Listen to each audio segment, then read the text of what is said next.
Selamat beribadah, selamat hari Minggu buat jemaat sekalian yang saat ini berada di rumah masing-masing. Halo, apa kabar? Puji Tuhan. Kita bersyukur bahwa hari ini kita tetap beribadah kepada Tuhan. Bahwa meskipun dalam situasi masih melakukan ketetapan pemerintah untuk PSBB, tapi kita dengan leluasa beribadah kepada Tuhan di rumah kita masing-masing. Ada haleluya saudara sekalian. Mari sebelum mendengarkan firman Tuhan kita tunduk kepala, kita bersatu hati, kita minta pimpinan Tuhan Allah Roh Kudus yang menolong, menguatkan, memimpin kita dan membuat kita jadi mengerti dan mengenal apa maksud Allah melalui kebenaran firman Tuhan pagi hari ini. Bapa di dalam surga, terima kasih kami tetap dapat beribadah kepada Tuhan dengan leluasa. Hati kami pagi hari ini penuh dengan sukacita. Puaskan hati yang lapar dan haus akan kebenaran firman Tuhan. Karena merekalah yang akan memperoleh dan hidup dalam kerajaan Allah. Terima kasih Roh Kudus, Kau yang urapi setiap kami, urapi jemaat yang hadir di tempat rumah mereka masing-masing, urapi hamba-Mu untuk menyampaikan kebenaran dan isi hati Tuhan melalui kebenaran firman Tuhan. Kuasa Roh Kudus yang menolong setiap kami, memberkati setiap kami, menuntun kami di dalam terang kebenaran firman Tuhan. Dalam nama Yesus kami bersyukur, kami alaskan doa kami. Haleluya. Amin. Puji Tuhan, haleluya. Sekali lagi saya ucapkan shalom. Mari kita beri tepuk tangan buat Tuhan. Masing-masing di rumah kita bergembira, bersuka cita. Kita beri hormat dan kemuliaan hanya bagi Dia. Puji Tuhan. Minggu ini adalah minggu yang pertama di bulan yang kelima. Kita sudah sampai tanpa kita menyadari, kita sudah sampai hampir di pertengahan tahun. Di tahun 2020. Dan puji Tuhan kita memasuki sebuah tema besar, Life to be Blessed. Bukan kadang-kadang, tapi memang saya merenung waktu menetapkan tema itu dan kemudian kita masuk dalam masa pandemi COVID. Apakah tema itu masih relevan bahwa hidup diberkati Tuhan itu apakah masih relevan dengan kondisi di mana faktanya, nyatanya kita berhadapan dengan suatu kondisi bencana yang bukan bencana alam yaitu pandemi COVID. Mari kita lihat kebenaran firman Tuhan. Kita membaca ayat firman Tuhan, Matius pasal yang kelima, ayat yang ke-6. Beberapa bulan yang lalu, mulai bulan pertama, kedua, dan bulan ketiga, kita telah membahas ayat yang ketiga, keempat, kelima, dan saat ini adalah ayat yang ke-6. Berbahagialah orang yang lapar dan haus akan kebenaran, karena mereka akan dipuaskan. Haleluya. Saya sangat suka dengan kebenaran firman Tuhan ini. Karena rupanya kebenaran firman Tuhan ini memberi kepada kita satu dorongan. Dorongan untuk bersemangat. Dorongan orang-orang percaya untuk lebih lagi meningkat kehidupannya. Sebab itu judul khotbah pada pagi hari ini adalah Stepping Up. Stepping up. Apa artinya stepping up? Adalah menapak ke jenjang yang lebih tinggi. Atau melanjutkan perjalanan hidup ke tempat yang lebih baik, ke tempat yang lebih tinggi, ke tempat yang diinginkan. Kita bagi orang percaya tentunya ke tempat yang diinginkan oleh Tuhan.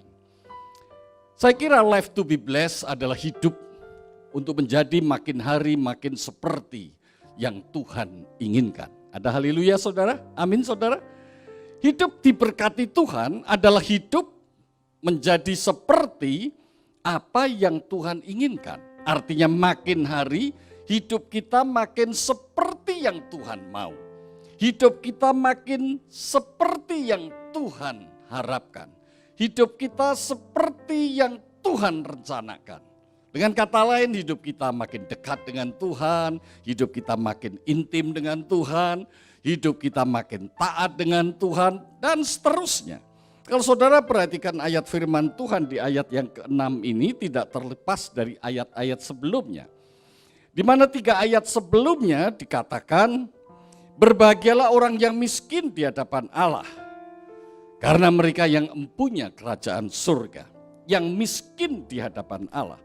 Berbahagialah orang yang berduka cita, karena mereka akan dihibur.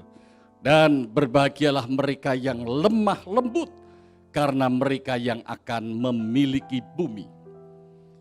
Berbahagialah orang yang miskin. Miskin di hadapan Allah. Orang yang menyesali kondisinya. Kondisi yang sangat berdosa. Tidak berdaya. Tidak mampu apa-apa. Kecuali mengandalkan Tuhan. Orang yang berduka cita adalah orang yang sedih, susah. Kenapa susah? Karena dia telah berlama-lama hidup di dalam dosa. Dan dia menyesali akan segala dosanya. Dan yang ketiga adalah orang yang lembut hatinya, lemah lembut. Saudara, kalau kita tahu orang yang miskin, orang yang merindukan Tuhan, orang yang membutuhkan Tuhan, orang yang membutuhkan pertolongan Tuhan, orang yang berduka cita, orang yang mau bertobat, orang yang mau berbalik kepada Tuhan, orang yang menyesali dosanya, mau hidup lebih baik, mau hidup taat, dan orang yang lemah lembut. Kemudian ayat yang ke-6 yang hari ini kita baca, berbahagialah orang yang lapar dan haus akan kebenaran, dan mereka akan dipuaskan. Saudara, siapa orang yang lapar dan haus akan kebenaran? Dialah yang akan dipuaskan oleh Tuhan. Ada beberapa hal yang kita akan lihat dalam kebenaran firman Tuhan pagi hari ini. Dan benar-benar Tuhan akan menyatakan kepada kita bahwa dalam setiap keadaan apapun situasi yang kita hadapi, hidup kita akan terus makin naik, makin hari makin naik, makin hari makin meningkat. Makin hari posisi kita akan makin lebih baik di hadapan Tuhan. Stepping up adalah menapak ke jenjang lebih tinggi. Katakan bersama di rumah, stepping up adalah menapak ke jenjang lebih tinggi. Firman Tuhan pagi hari ini mengatakan, berbahagialah orang yang lapar dan haus akan kebenaran. Karena hanya mereka, saya tambahin, hanya mereka.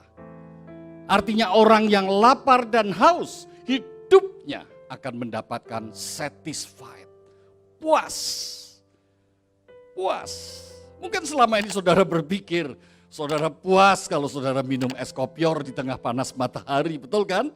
Saudara puas kalau saudara makan rujak serut yang asem-asem, pedes-pedes, seger-seger, begitu kan? Saudara puas kalau saudara makan nasi goreng ayam atau nasi goreng udang atau nasi goreng seafood. Atau saudara puas kalau saudara bisa mengendarai mobil seperti yang saudara harapkan. Atau saudara puas kalau saudara bisa mengembangkan usaha saudara seperti yang saudara cita-citakan. Atau saudara puas kalau saudara bisa menempati posisi kedudukan seperti yang saudara impikan. Atau saudara puas kalau saudara menjadi populer, menjadi terkenal, menjadi orang yang dielu-elukan oleh banyak orang. Faktanya yang saya sebut tadi, tidak pernah puas. Mereka selalu menuntut lebih lagi, lebih lagi, lebih lagi. Saudara yang saya kasih di dalam Tuhan, stepping up adalah bertindak untuk lebih maju.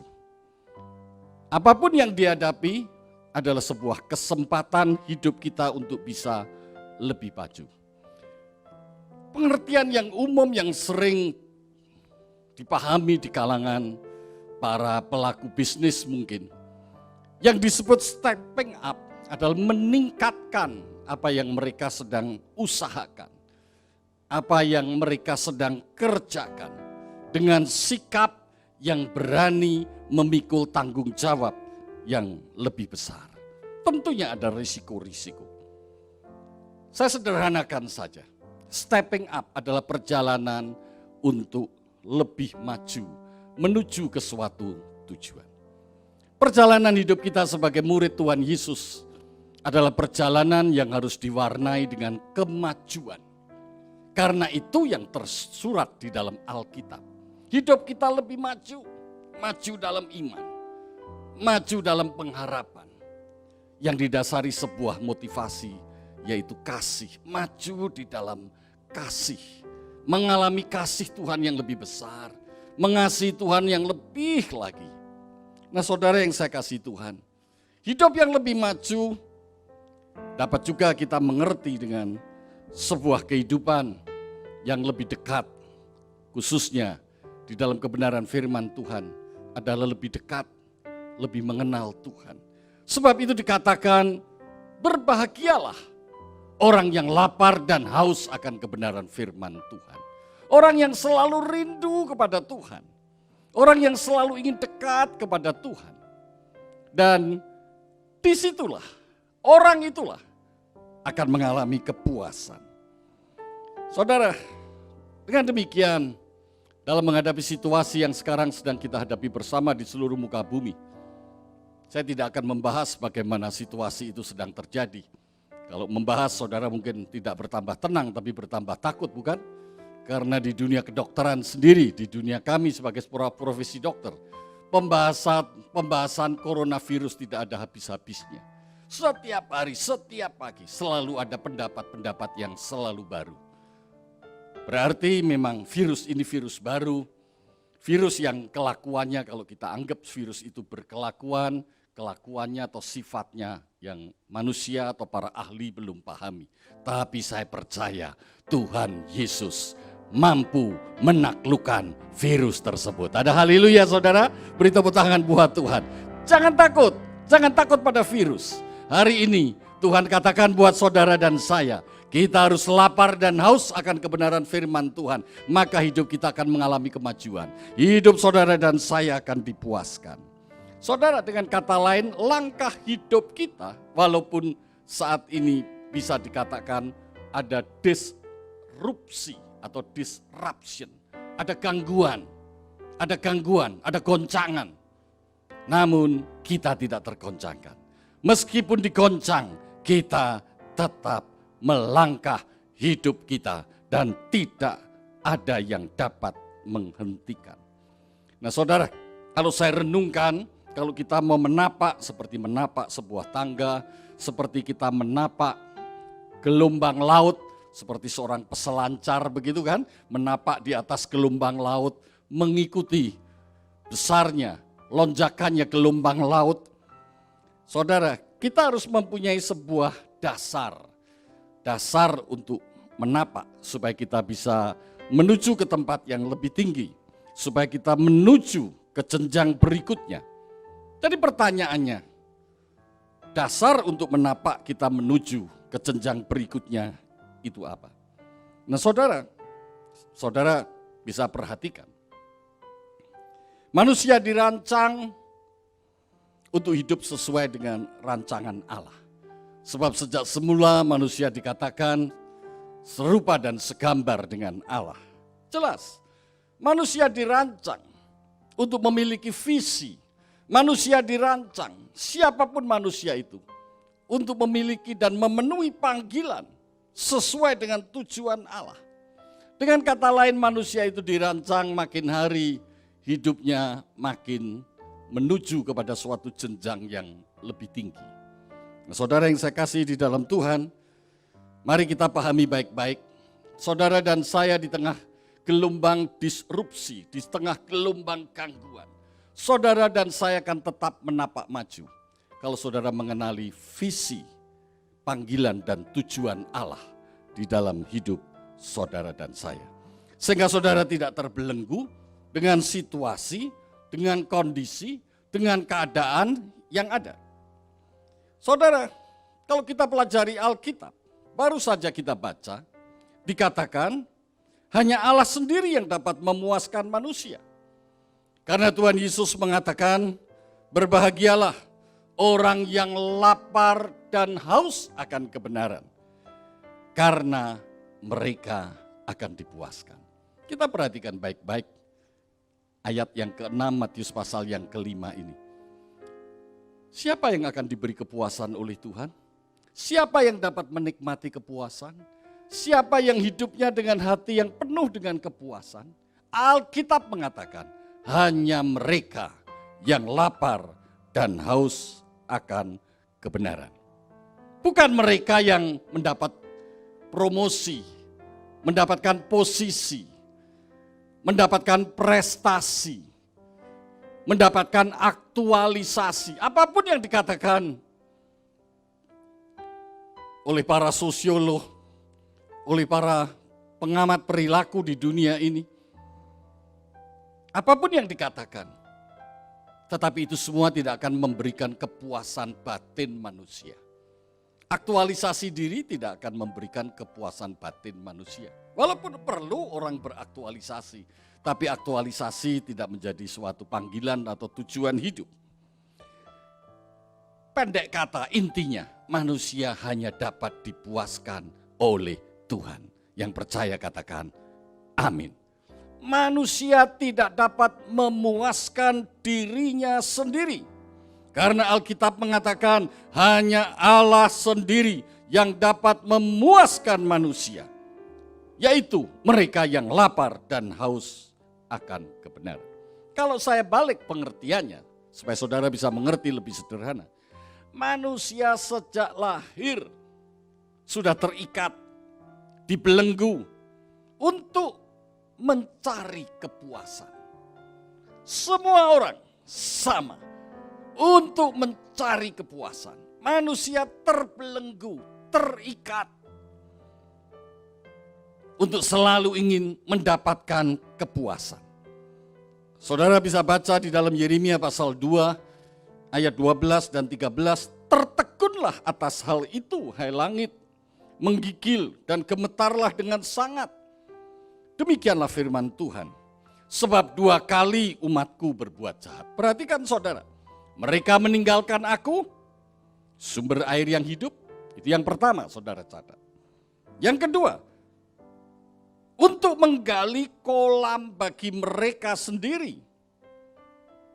Meninggalkan Tuhan, sumber air kehidupan, dan menggali kolam bagi dirinya sendiri. Dan kolam yang mereka buat sendiri itu kolam yang bocor. Kolam yang tidak dapat menahan air. Amin saudara. Manusia terjebak untuk mencari kepuasan dirinya sendiri, tetapi tidak kunjung puas yang didapatkan. Saudara masih ingat seorang wanita di Samaria di tepi sumur berjumpa dengan Tuhan Yesus. Intinya, wanita itu ingin mencari kepuasan hidup ini. Tetapi tidak akan pernah mendapatkan. Dan Yesus menawarkan air kehidupan yang akan menjadi sumber air yang ada di dalam dirinya. Yaitu kalau mereka membuka hati dan menerima Yesus sebagai Tuhan dan Juru Selamat. Haleluya. Yesaya mengungkapkan hal tersebut demikian. Di dalam Yesaya 55 ayat yang kedua sampai ketiga, latar belakang Yeremia dan latar belakang Yesaya pada waktu menulis kitab ini mirip karena bangsa Israel sedang ada dalam tekanan-tekanan yang besar, ada dalam pembuangan. Dikatakan di dalam Yesaya pasal 55 ayat 2 dan 3, mengapakah kamu belanjakan uang untuk sesuatu yang bukan roti, dan upah jerih payahmu untuk sesuatu yang tidak mengenyangkan. Dengarkanlah aku, maka kamu akan memakan yang baik. Kamu akan menikmati sajian yang paling lezat. Dengarkanlah aku, mendengar suara Tuhan, mendengar firman Tuhan, lapar dan haus akan kebenaran. Maka yang baik, yang dapat dinikmati, akan engkau dapatkan. Tuhan akan memuaskanmu waktu kau membuka hati dan menerima Tuhan Yesus sebagai Tuhan dan Juru Selamat di dalam hidupmu. Menerima kebenaran firman Tuhan. Saudara yang saya kasih di dalam Tuhan, ayat yang ketiga dikatakan, sendengkanlah telingamu, datanglah kepadaku, dengarkanlah, maka kamu akan hidup. Aku hendak mengikat perjanjian abadi dengan kamu. Hubungan kita dengan Tuhan adalah hubungan sebuah perjanjian yang kekal. Menurut kasih setia yang teguh yang kujanjikan kepada Daud. Jadi jelas bahwa kepuasan yang dicari-cari, diuber-uber, dikejar-kejar oleh manusia, itu bukan suatu tujuan dan bukan suatu panggilan kehidupan. Tujuan dan panggilan kehidupanmu adalah di dalam Tuhan Yesus Kristus. Dia yang datang ke dunia ini sebagai Tuhan dan Juru Selamatmu. Dia yang telah mati menanggung dosa saudara dan saya. Dan dia yang telah mengalahkan maut Dan Dia yang telah bangkit di antara orang mati, sehingga saudara dan saya pun juga akan dibangkitkan. Dan Dia yang berjanji akan datang kembali. Dan dosa kita sudah diampuni. Dan roh yang membangkitkan Yesus ada di dalam diri kita. Dan roh yang sama yang ada dalam diri kita, roh kebangkitan itu lebih besar dari segala roh yang ada. Haleluya. Beri tepuk tangan buat Tuhan. Haleluya. Ada dua hal yang penting yang kita akan pelajari pada pagi hari ini, pada hari ini. Yang pertama adalah lapar dan haus. Dan yang kedua adalah kebenaran. Lapar dan haus akan kebenaran. Apa maksudnya yang dikatakan oleh Tuhan Yesus? Lapar dan haus akan kebenaran. Saudara, manusia diciptakan oleh Allah, manusia diciptakan oleh Tuhan dengan satu esensi bahwa manusia itu adalah esensinya adalah roh. Artinya manusia itu ditempatkan, artinya Allah menempatkan kekekalan di dalam hati kita. Itu esensi roh. Allah menempatkan kekekalan di dalam hati kita. Sehingga konsekuensi manusia yang esensinya manusia roh, itu selalu memiliki longing, memiliki satu kerinduan, memiliki satu keinginan yang tidak ada habis-habisnya. Keinginan yang seolah-olah tidak terselesaikan. Keinginan yang tidak terpuaskan. Kita sudah baca di dalam Yesaya 55 dan Yeremia pasal 2 tadi. Jadi manusia yang esensinya roh itu selalu merasa dirinya kepingin lagi, kepingin lagi, kepingin lagi, mau lagi, mau lagi, minta lagi, minta lagi. Apa kaitannya kepuasan, keinginan yang terus-menerus dengan terpuaskan? Terpuaskan sama saja dengan manusia itu mendapatkan seperti yang diinginkan. Manusia itu mendapatkan kebahagiaan. Kalau kita perhatikan di dalam Roma pasal 14 ayat 17, kita mau belajar tentang struktur kebahagiaan. Struktur itu artinya seperti apa kebahagiaan itu? Kalau kita ingin mendapatkan satu gambaran yang lebih konkret, yang dimaksud bahagia itu seperti apa? Itu strukturnya seperti apa? Di dalam Roma pasal 14 ayat 17, sebab kerajaan Allah bukanlah soal makanan dan minuman, tetapi soal kebenaran. Jadi kerajaan Allah itu bukan soal Anda happy, saya happy.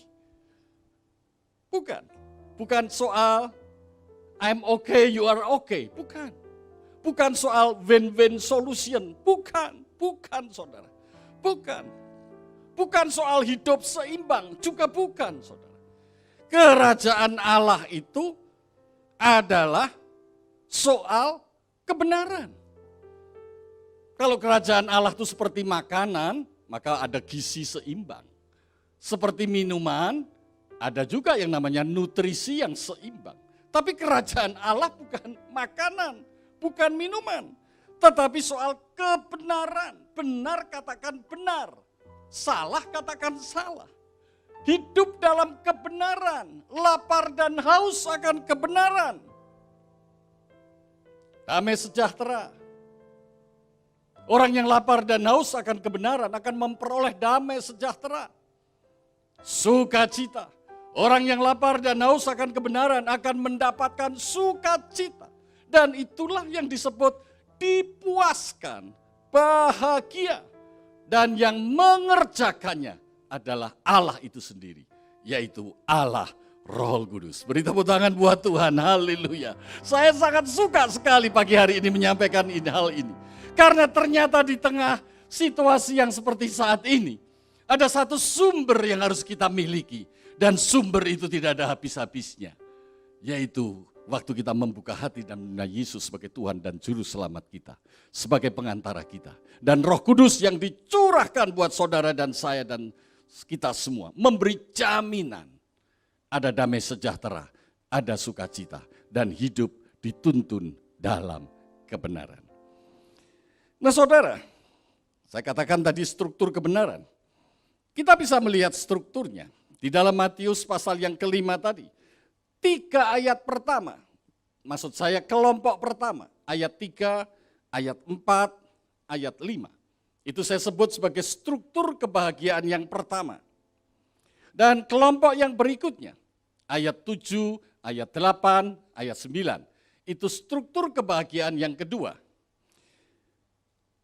Struktur kebahagiaan yang pertama dan struktur kebahagiaan yang kedua memberikan referensi kata-kata yang sama, yaitu dikatakan karena merekalah yang empunya kerajaan surga. Mari kita baca Alkitab kita di dalam Matius pasal yang kelima. Setelah ayat ketiga, keempat, kelima, sampai ini struktur yang pertama, kebahagiaan bagian pertama, ayat 6 saudara baca, berbahagialah orang yang lapar dan haus akan kebenaran, karena mereka dipuaskan. Ayat 7 baca, berbahagialah orang yang murah hatinya, karena mereka akan beroleh kemurahan. Ayat 8, berbahagialah orang yang suci hatinya, karena mereka akan melihat Allah. Dan ayat 9, berbahagialah orang yang membawa damai, karena mereka akan disebut anak-anak Allah. Dan ayat 10, berbahagialah orang yang dianiaya oleh sebab kebenaran, karena merekalah yang empunya kerajaan surga. Saudara bandingkan ayat 10 dan ayat ke-6. Dua-dua punya referensi utama, mereka yang akan memperoleh kerajaan surga. Siapa yang akan memperoleh kerajaan surga? Ayat ke-6, siapa? Yang lapar dan haus akan kebenaran. Siapa orang yang lapar dan haus kebenaran? Ternyata orang yang miskin. Orang yang berduka cita. Orang yang lemah lembut. Merekalah yang selalu yang dikatakan lapar dan haus akan kebenaran.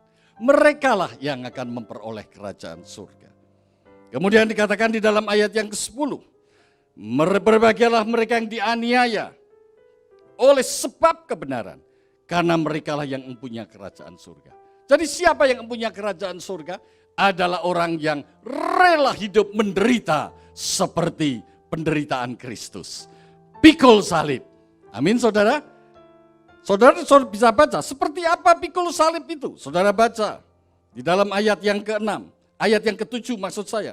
Berbahagialah orang yang murah hatinya. Orang yang murah hatinya.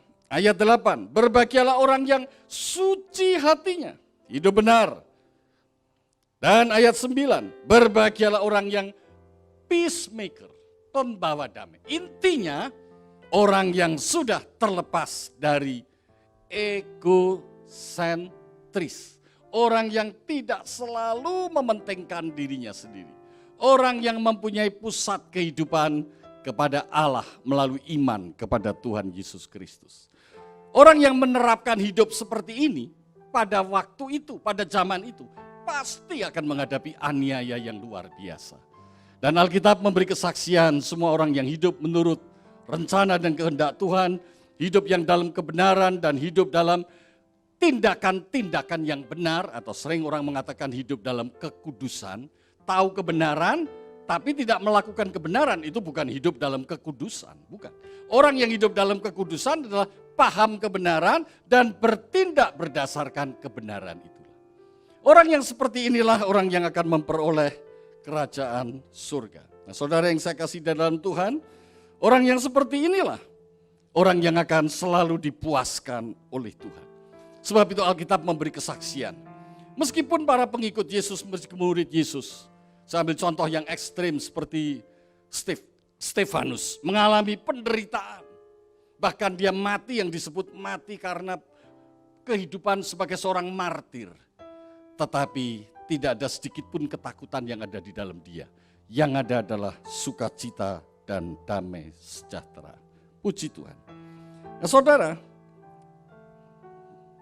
di dalam kata-kata kebahagiaan bagian yang pertama, tadi sudah saya katakan, mereka orang yang memperoleh, yang hidup dalam haus dan lapar akan kebenaran, maka akan dipuaskan. Siapa yang hidup haus dan lapar akan kebenaran adalah orang yang berduka cita. orang yang miskin di hadapan Allah, orang yang berduka cita, orang yang lemah lembut. Dan siapa orang yang dianiaya? Adalah mereka yang hidup sesuai dengan kebenaran. Orang yang murah hati, orang yang suci hati, orang yang pembawa damai. Dengan kata lain, setelah lapar dan haus akan kebenaran, datanglah kepuasan. Datanglah kepuasan. Setelah kita membuka hati menerima Yesus sebagai Tuhan dan Juru Selamat, kita hidup baru. Dan kita menghidupi kehidupan yang baru. Dengan kebenaran firman Tuhan dan kuasa Roh Kudus yang ada di dalam diri kita. Dan Yesus menjadi pusat kehidupan kita.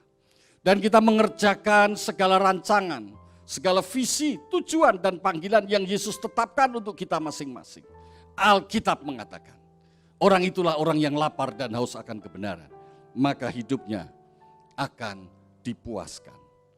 Saudara yang saya kasih di dalam Tuhan, yang terakhir, kalau saudara sudah paham tentang apa itu arti puas, hidup dalam kebenaran, ada damai sejahtera dan sukacita, karena hidupnya selalu lapar dan haus akan kebenaran, karena hidupnya rela untuk menghidupi kebenaran dalam dunia yang penuh dosa, sehingga mendapatkan tentangan, mendapatkan aniaya, tetapi tetap ada damai sejahtera dan sukacita. Maka saya akan akhiri dengan satu pengertian. Kalau begitu kebenaran itu apa? Lapar dan haus akan kebenaran. Orang yang lapar dan haus, saudara sudah mendapatkan penjelasan dari ayat firman Tuhan yang disampaikan oleh Tuhan Yesus di khotbah di bukit. Dan kebenaran itu apa? Jadi apa itu kebenaran? Saudara, di dalam ayat yang ke-6 tadi dikatakan, lapar dan haus akan kebenaran. Artinya saudara dan saya tidak memiliki apa-apa, kosong. Kita tidak punya apa-apa. Kita memerlukan sesuatu yang Tuhan sediakan. Kita rela, kita mau, kita bersedia menerima Yesus sebagai Tuhan dan Juru Selamat. Keselamatan yang Tuhan janjikan dan sediakan buat saudara dan saya. Pengampunan dosa yang Tuhan sediakan buat saudara dan saya. Yang bertobat dan menerima Yesus sebagai Tuhan dan Juru Selamat.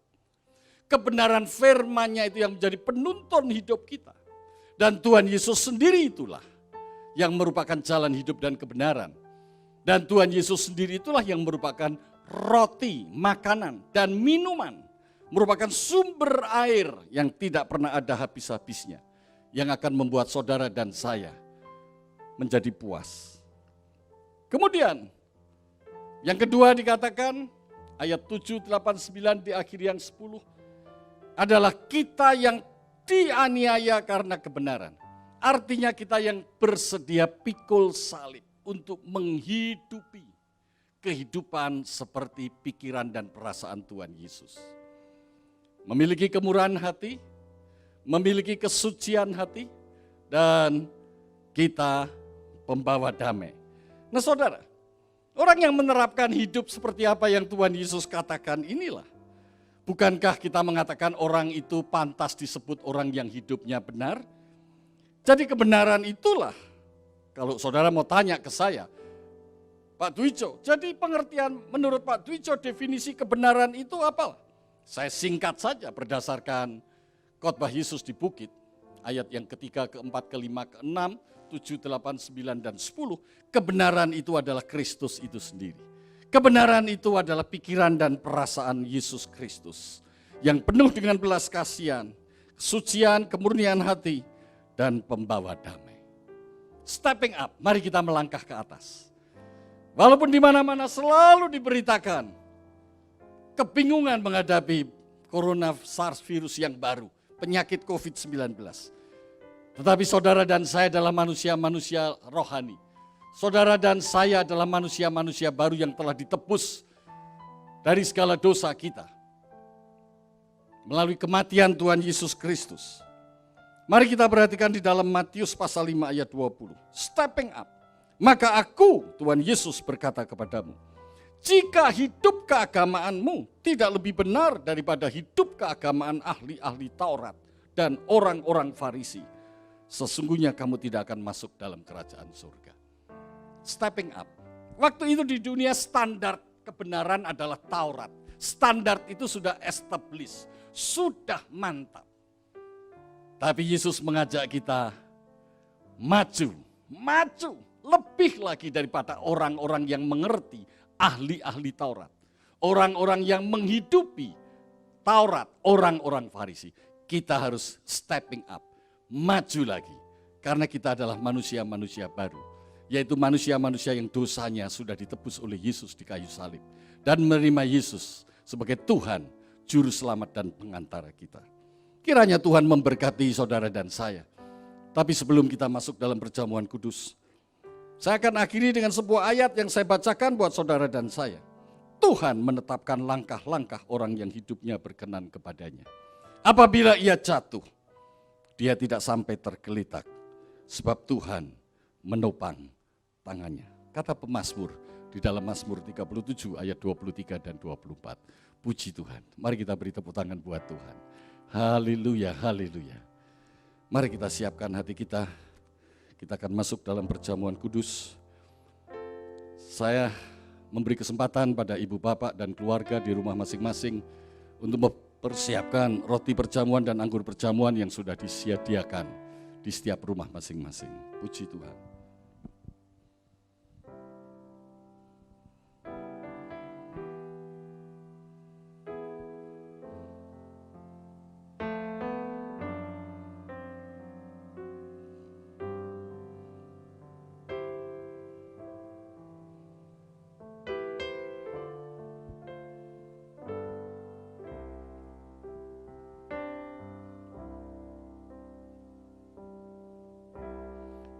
Mari kita bersama-sama naikkan satu pujian, salibnya, salibnya.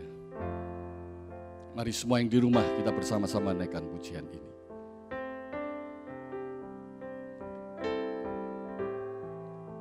Salibnya, salibnya teramat mulia, dosaku disucikan oleh darah Yesus. Lihat domba Allah.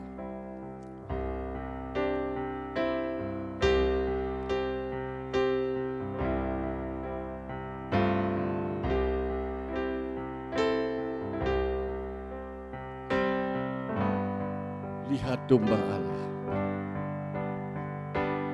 Lihat domba Allah.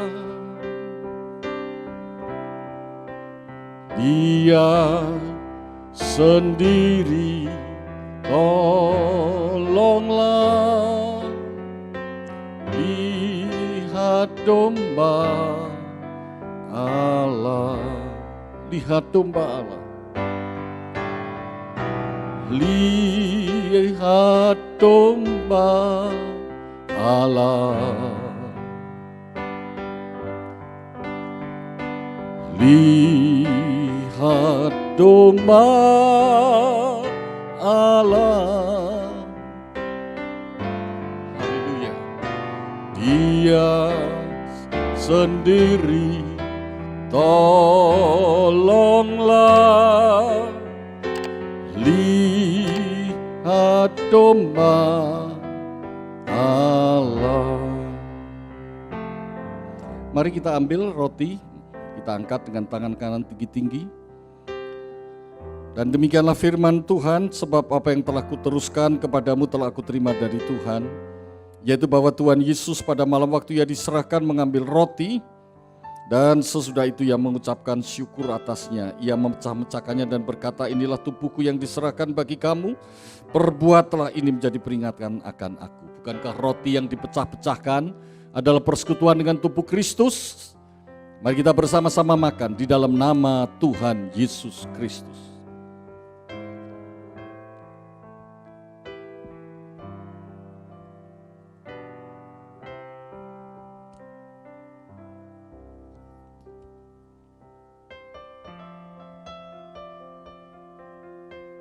Mari kita angkat cawan tinggi-tinggi. Terima kasih Tuhan, terima kasih Tuhan. Perjamuan kudus selalu mengingatkan akan begitu besar kasih Allah. Kasih yang terus bekerja di dalam masa lalu hidup kita, masa kini dan masa yang akan datang. Kasih yang telah menutup segala pelanggaran dan dosa manusia, sehingga barang siapa yang percaya kepada Tuhan Yesus, segala dosanya diampuni, dosanya disucikan, segala pelanggarannya ditutup. Hidupnya akan dijadikan hidup yang baru. Terima kasih Tuhan, terima kasih. Mari kita angkat cawan tinggi-tinggi sambil kita mengingat begitu besar kasih Tuhan Yesus. Mengingat Tuhan Yesus yang telah naik ke surga dan duduk di sebelah kanan Allah Bapa. Puji Tuhan, terima kasih, kita sembah Dia.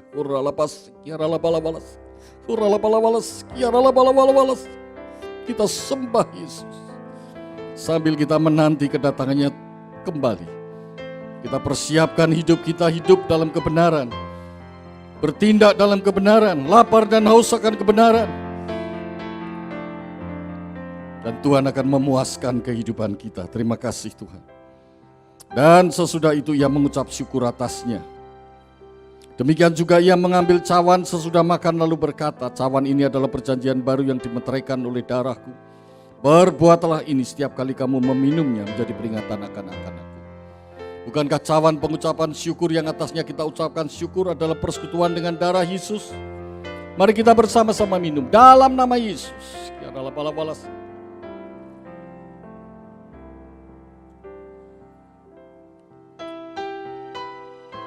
Terima kasih Tuhan.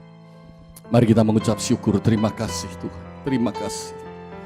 Terima kasih. Terima kasih. Ucapkan syukur. Terima kasih. Haleluya. Terima kasih Tuhan. Kami bersyukur. Kami berterima kasih.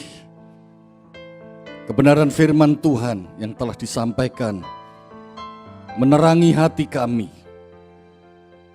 Menata ulang cara pandang dan cara pikir kami. Menggeser paradigma yang lama dengan paradigma yang baru. Bahwa yang mampu memuaskan hidup kami hanya Tuhan itu sendiri. Yaitu bagi kami yang lapar dan haus akan kebenaran. Yaitu bagi kami yang merasa diri kami tidak mampu, kami kosong. Kami perlu Tuhan dan Juru Selamat. Kami adalah orang berdosa. Kami adalah orang yang seharusnya binasa. Kami adalah orang-orang yang miskin di hadapan Allah. Kami adalah orang yang berduka cita oleh karena masa lalu pelanggaran dosa kami. Oleh karena kecerobohan kami. Oleh karena kenajisan kami. Dan kami adalah orang-orang yang mau memiliki hati yang rendah hati dan lemah lembut. Untuk datang kepada Tuhan, menyembah dan menerima Yesus dan Tuhan dan Juru Selamat. Terima kasih Tuhan, terima kasih. Pada waktu kami mengakui diri kami kosong dan terbuka hati, Kau akan isi kami. Kau akan penuhkan bejana air kehidupan kami. Engkau akan memberi kepuasan bagi kami. Terima kasih, terima kasih. Terima kasih Tuhan, terima kasih. Bagi saudara yang mengikuti ibadah ini, baik di rumah atau dimanapun saudara berada, yang mendengar kebenaran firman Tuhan. Saudara mendengar apa yang Tuhan sampaikan melalui kebenarannya. Dan saudara mau membuka hati dan menerima Yesus sebagai Tuhan dan Juru Selamatmu. Sebagai pengantaramu. Dialah sumber air kehidupan yang tidak pernah kering. Yang terus selalu memancar dari dalam kehidupan. Mari saudara buka hati. Kalau saudara bersedia angkat tangan, saudara angkat tangan. Dan ikuti saya berdoa. Terima kasih Tuhan, terima kasih. Kalau kami mempunyai kesempatan, di tengah-tengah kami sedang mengalami kegalauan, ketakutan, kengerian di pandemi COVID ini. Tuhan berbicara kepada kami. Tuhan pencipta alam dan bumi, pencipta semesta ini, pencipta langit dan bumi. Tuhan yang mengasihi kami. Tuhan yang rela menggantikan kami untuk menebus dosa kami. Tuhan yang telah melawat kami. Tuhan yang menanggung segala dosa kami. Tuhan yang menutup segala pelanggaran kami melalui korban-Mu di atas kayu salib. Kami mau buka hati, kami mau menerima Yesus sebagai Tuhan dan Juru Selamat kami. Hari ini juga kami menjadikan Yesus sebagai Tuhan dan Juru Selamat kami. Ampuni segala dosa kami. Ampuni segala dosa kami. Dan kami bersyukur kehidupan kami telah Kau jadikan baru. Kami bersyukur Engkau yang selalu akan menjadi sumber air kehidupan di dalam hidup kami. Engkau akan menjadi sumber yang akan memberikan kehidupan kami yang dipuaskan oleh karena kebenaran firman-Mu Tuhan. Terima kasih Tuhan, terima kasih. Dan Kau akan memakai hidup kami untuk menjadi berkat, untuk menjadi pembawa damai, untuk menyatakan kebaikan dan kemurahan hati Tuhan, untuk menyatakan kebenaran di tengah dunia yang gelap ini. Haleluya, haleluya. Dalam nama Yesus kami berdoa. Dan sekarang saudara yang kekasih, angkat kedua tanganmu dan pastikanlah menerima berkat Tuhan. Saudara-saudara yang dikasihi Tuhan, Tuhanlah yang memberkati dan melindungimu selalu. Tuhan menghadapkan wajahnya kepadamu dan memberikan kasih karunia-Nya. Tuhan menyinari engkau dengan wajahnya dan memberikan damai sejahtera-Nya. Dan sekarang pulanglah dengan damai sejahtera Allah dan terimalah rahmat dan berkat Allah yang melimpah kasih anugerah Tuhan Yesus Kristus, kuasa pimpinan, persekutuan dan penghiburan Roh Kudus mulai hari ini sampai selama-lamanya. Haleluya. Semua yang diberkati mari bersama dalam nama Tuhan Yesus kita katakan amin.